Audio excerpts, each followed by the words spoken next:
कल पाकिस्तान और न्यूजीलैंड के दरमियान सुपर 8 राउंड का पहला मैच खेला जाएगा। इस मैच से कबल पाकिस्तान टीम के लिए कुछ बुरी खबरें हैं। ये बुरी खबर क्या है और इसके अलावा पाकिस्तान की प्लेइंग 11 के कम्बिनेशन पर भी मैं बात करूँगा। आप देख रहे हैं रन चेस लाइव। देखें, पाकिस्तान कोलंबो में काफ़ी दिनों से मौजूद है। कोलंबो का मौसम मुसलसल इस बात को थ्रेट करता रहा है कि मैच वॉश आउट हो सकता है। पाकिस्तान और भारत के मैच के हवाले से भी यही खदशात थे और पाकिस्तान और नामीबिया के मैच में भी ऐसी सूरत हाल बनी। अब पाकिस्तान और न्यूजीलैंड के मैच के लिए भी मौसम की अपडेट ज़्यादा हौसला अफजा नहीं है। तकरीबन 70% बारिश का इम्कान है और 8 से 9 मिलीमीटर बारिश मुतवक्के है। ख़ास तौर पर इन आइलैंड्स में इतनी बारिश हो जाती है नॉर्मल रूटीन में। लेकिन अच्छी बात यह है कि बारिश का इम्कान दोपहर 12 बजे से लेकर शाम 3 या 4 बजे तक है। इसके बाद मौसम बेहतर होना शुरू हो जाएगा। पाकिस्तान और न्यूजीलैंड का मैच शाम 6:30 बजे पाकिस्तानी वक्त के मुताबिक शुरू होगा, तो उस वक्त तक सूरत हाल काफ़ी हद तक क्लियर हो सकती है और जो बारिश का स्पेल है वो गुजर चुका होगा। लेकिन चूँकि ये जज़ियाती इलाका है, इसलिए यहाँ किसी भी चीज़ को मुकम्मल यकीन के साथ नहीं कहा जा सकता। कभी बारिश जल्दी भी हो सकती है और कभी देर तक भी चल सकती है। अगर खुदा न खास्ता मैच वॉश आउट की तरफ जाता है या मुख्तसर हो जाता है तो दोनों सूरतों में पाकिस्तान का नुकसान है। अगर मैच छोटा होता है तो न्यूजीलैंड की पावर हिटिंग सलाहियत पाकिस्तान से काफ़ी दर्जे बेहतर है और मुख्तसर मैच में स्पिनर्स का किरदार कम हो जाता है, इसलिए उन्हें फ़ायदा होगा। और अगर मैच वॉश आउट हो जाता है तो पाकिस्तान के लिए समझे कि नॉकआउट स्टेज शुरू हो जाएगा और बाकी दोनों मैच हर हाल में पाकिस्तान को जीतने होंगे ताकि सेमीफाइनल में क्वालिफाई किया जा सके। अब बात करते हैं पाकिस्तान की प्लेइंग 11 की।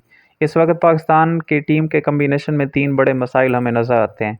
यहाँ मसला ओपनिंग पोजीशन का है, जहाँ बैटर फरहान के साथ साइम अयूब मुसलसल फेल नज़र आ रहे हैं हमें। दूसरा मसला नंबर 4 का है, जहाँ कभी बाबर आजम को खिलाया जाता है, कभी ख्वाजा नाफे को खिलाया जाता है, लेकिन नंबर 4 की जो मोमेंटम चाहिए होती है ना, वो हमें मिल ही नहीं रही। और तीसरा मसला एक इजाफी फास्ट बॉलर की कमी का है।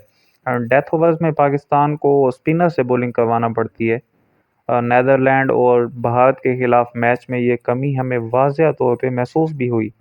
लेकिन इन मसाइल का हल क्या हो सकता है, इस पर हम बात करेंगे कि साइम अयूब बैटिंग में रन्स नहीं बना रहे तो उनकी ओवरऑल यूटिलिटी बहुत अहम है।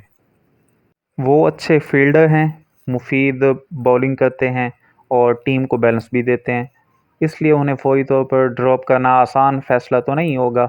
एक मुमकिन ऑप्शन ये हो सकता है कि साइम अयूब को नंबर 4 पे आजमाया जाए, क्योंकि वहाँ नई गेंद नरम पड़ चुकी होती है। इन्हें सिंगल्स, डबल्स और बाउंड्रीज खेलने के लिए ज़्यादा स्पेस मिल जाती है इस तरह।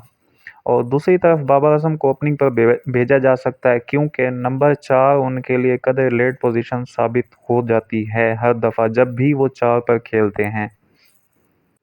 अगर ये चेंजिंग कर दी जाए तो शायद बैटिंग का मसला किसी हद तक हल हो जाए। जहां तक फास्ट बॉलिंग का ताल्लुक है, इतलात यही हैं कि नसीम शाह की वापसी मुतवक्के है और ख्वाजा नाफे को जगह खाली करना पड़ सकती है। नसीम शाह की शमूलियत से बॉलिंग कम्बिनेशन मुकम्मल हो जाता है। एक लेफ़्ट आर्म पेसर, एक राइट आर्म पेसर और एक फास्ट बॉलिंग ऑलराउंडर के साथ पाकिस्तान के पास बेहतर तवाज़ुन होगा।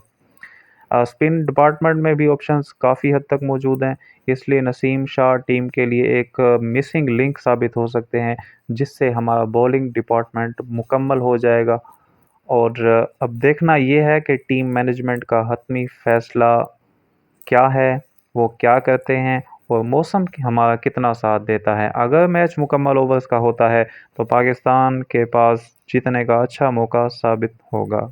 शुक्रिया।